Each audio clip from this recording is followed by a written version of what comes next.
Se trata de un agresor sexual reiterativo. Me puso algo con punta primero en mi espalda. Este hombre elegía a sus víctimas al azar. Abusó de mí.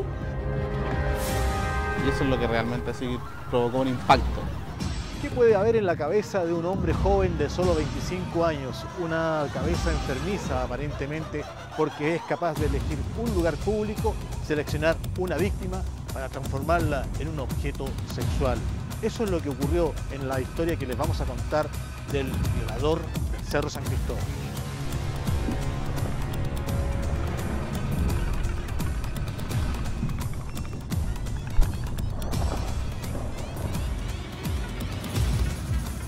Poder y sumisión, quizás dos palabras que rondaron por mucho tiempo en la mente de Víctor Calderón, un joven que a sus 25 años salió a la luz pública debido a una perversión en lo más profundo de su personalidad. Un hombre que tenía truncada una parte de su ser y que lo llevaría a cometer delitos despiadados y degenerados, donde la libertad de sus víctimas se vería limitada por sus conductas.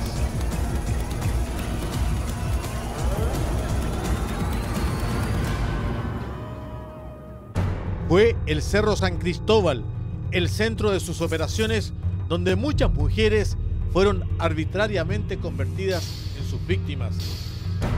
Este es el caso de Víctor, conocido por la prensa como el violador del Cerro San Cristóbal. Era un ente bastante positivo dentro del grupo, ya que normalmente él dentro, en la parte académica, era muy buen estudiante y en la parte deportista igual, de la misma forma. Entonces era como una persona en ese tiempo admirable, bastante admirable. Espacios de su vida que a simple vista de su círculo cercano mantenía características que asombraban. Era el líder de su curso cuando estudiaba en el colegio, mantenía buenas calificaciones y siempre sus compañeros recurrían a él para que les enseñara matemáticas y ciencias biológicas. Víctor Calderón es de esas personas que destaca en variadas aristas. Además de sobresalir en los estudios, también era ágil en el deporte. Claramente era una persona a quien había que seguir y admirar. Era un hombre iluminado y que despertaba cierta curiosidad. Había el grupo que en realidad mantenía una pequeña admiración porque era una persona que normalmente dentro de su núcleo familiar era el hermano mayor, donde se admiraba que tuviera buenas notas. Víctor Calderón era alguien de quien sorprenderse.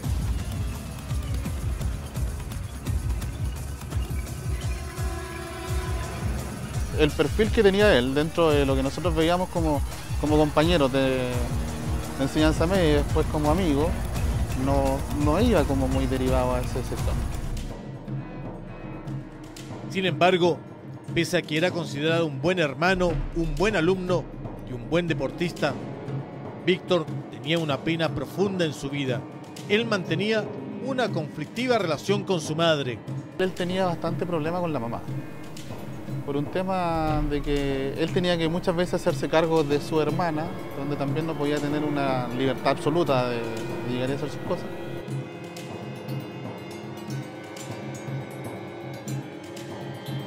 Para Víctor, el año 2005 sería una fecha clave en su vida.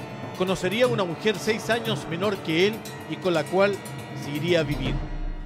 Después de trasladarse a vivir con su pareja, Víctor Calderón empezó a visitar con mayor frecuencia el Cerro San Cristóbal. Empezó a conocer cada uno de sus rincones, sus parajes, todos los lugares, transformándose en un experto de este recinto. Así también lo fue transformando en un verdadero escenario de sus crímenes, de las violaciones de cada una de las mujeres que fueron sus víctimas.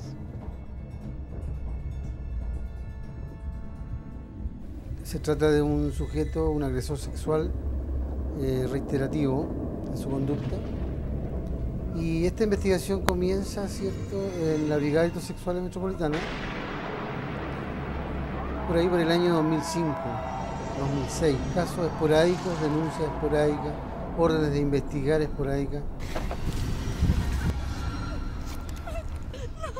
Poder y sumisión, palabras que por esos días seguían rondando por la cabeza de Víctor Calderón.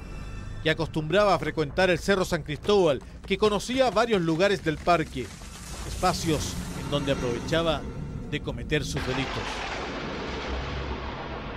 Buscan esta satisfacción sexual no solo por este goce sexual, sino que todo lo que rodea el hecho, es decir, la situación de someter a una persona, de infligir miedo, por ejemplo, temor, de vulnerarla y de cosificarla. Por lo tanto, hay otros elementos que está satisfaciendo no solo el impulso sexual.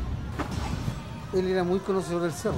De hecho, él tenía una residencia esporádica en el barrio Las Tardes, relativamente cerca, ¿cierto?, del Cerro San Cristóbal. Deambulaba y generaba también por el barrio Patronato, según lo que él nos manifestó, que recorría mucho ese barrio, al igual que el barrio Cierto Bellavista, Pío Nono, el Cerro. Era común el recorrer ese sector.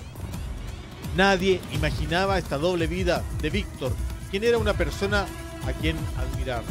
Por lo general, ¿cierto?, la conducta de un agresor sexual no se percibe en el domicilio. Es un hombre, ¿cierto?, que prácticamente se transforma o tiene más de una personalidad y actúa en su territorio frente a las víctimas que él elige en otro lugar. Es totalmente diferente en su entorno familiar y de amistad. Es importante entender que los agresores sexuales, la mayor parte de ellos son personas normales, es decir, el 90% son sujetos que no tienen una psicosis ni una alteración en el juicio de realidad. Podrían tener algún tipo de trastorno de personalidad como la mayor parte de la población, pero son personas normales. Ahora, ¿qué es lo que está desviado en ello? Es la esfera de la sexualidad, pero es un área de la gama de áreas que tenemos las personas. Por lo tanto, ellos funcionan bien en el área laboral, en el área social, pueden tener relaciones de pareja, pero esta área, que es la esfera de la sexualidad que está oculta, es la que está desviada, es la que está de alguna manera pervertida o invertida. A la Policía de Investigaciones continuaban llegando en tanto llamados de denuncias por abusos sexuales cometidos en algunos de los lugares del Cerro San Cristóbal. 2 de esos contactos contaban que habían sido violadas en el Parque Metropolitano. Este hombre elegía a sus víctimas al azar, no tenía una preferencia.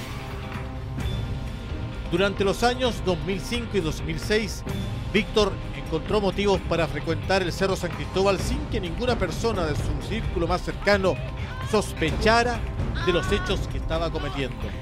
Otro aspecto importante a destacar es que él dice que no elige a la víctima, pero finalmente él la elige por las circunstancias y él es capaz de esperar días hasta que aparezca una víctima propicia. Entonces, por lo tanto, siempre va a elegir a alguien. Como siempre, subí por el lado de Pío Nono. Caminé por la entrada de autos hasta llegar al sector que le llaman el Ermitaño. Siempre había gente caminando o guardias del cerro. Eso me hacía sentir segura.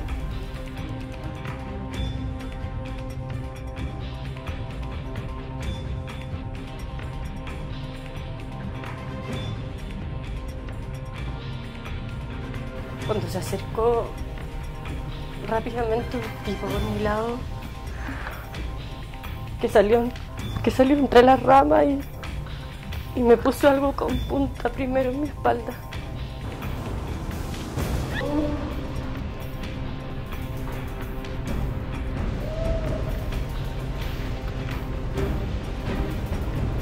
Me llevó a un lugar más apartado.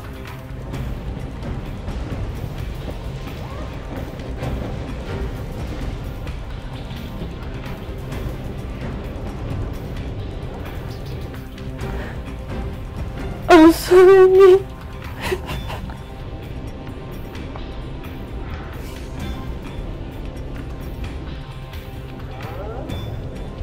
Yo tenía mucho miedo. Y por más que yo le supliqué que no me hiciera nada, no le importó. Algunas de sus víctimas eran amedrentadas con un cuchillo o incluso si no estaba provisto de este elemento, recurría a los que estuviera a su alcance para utilizarlo como arma y poder así intimidar a esas mujeres.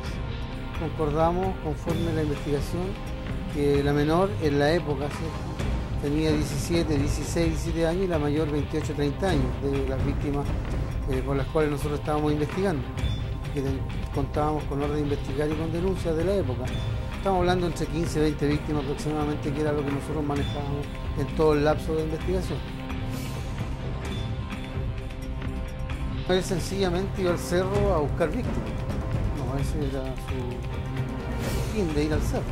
Iba a instalarse, a veces él se instalaba días y no pasaba ninguna mujer, ningún adolescente y se iba para la casa.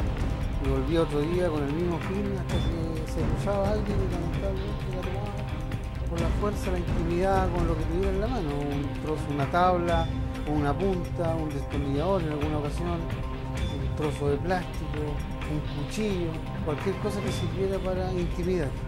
En uno de esos episodios hizo bailar a una de ellas frente a él. Hizo a otra de sus víctimas ponerse la ropa interior de una de sus hermanas, o también abusó de dos mujeres al mismo tiempo. Sin embargo, cada victimario deja una huella.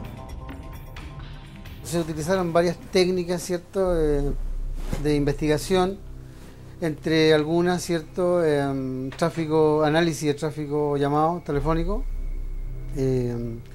porque este hombre, aparte de agredir sexualmente a sus víctimas, le sustraía celulares y en un caso una máquina fotográfica.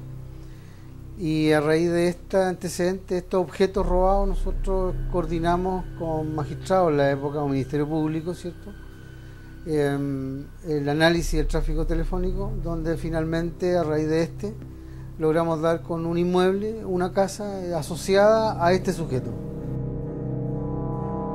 Por esos días, la mente de Víctor estaba en constante deliberación. Probablemente una parte de su ser le hacía sentir que debía confesar los delitos que estaba cometiendo.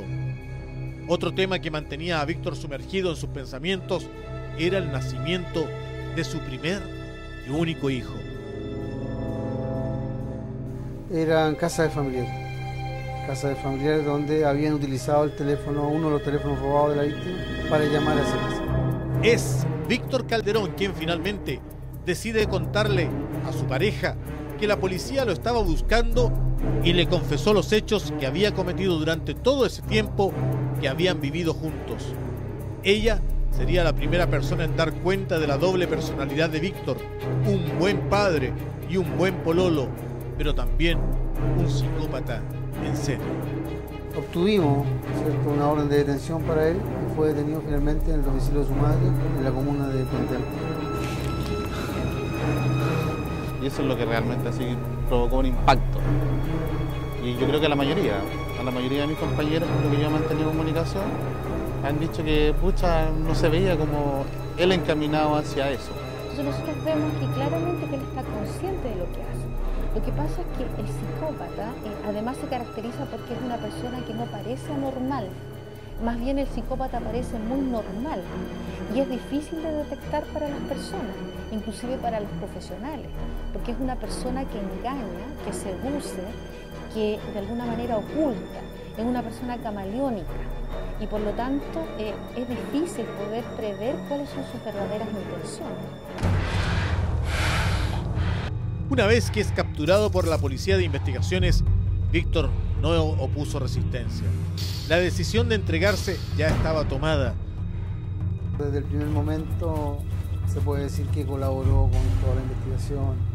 Él reconoce su participación en muchos delitos, de hecho más delitos de los que se les pudo probar.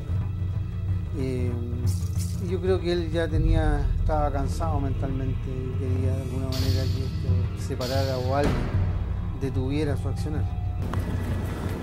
Por algo existe la justicia y si él cometió un error netamente tiene que pagar nomás. Es una pena que un cabro, que se puede decir, que iba con unas buenas proyecciones de vida, haya terminado en eso. Así que sí, si la justicia fue la decisión que tomó, yo creo que está en lo correcto dentro de todo. Me siento con miedo cuando camino por las calles y ando sola. Y no importa que sea de día. De noche no me atrevo a salir. Muchas veces sueño con lo que viví.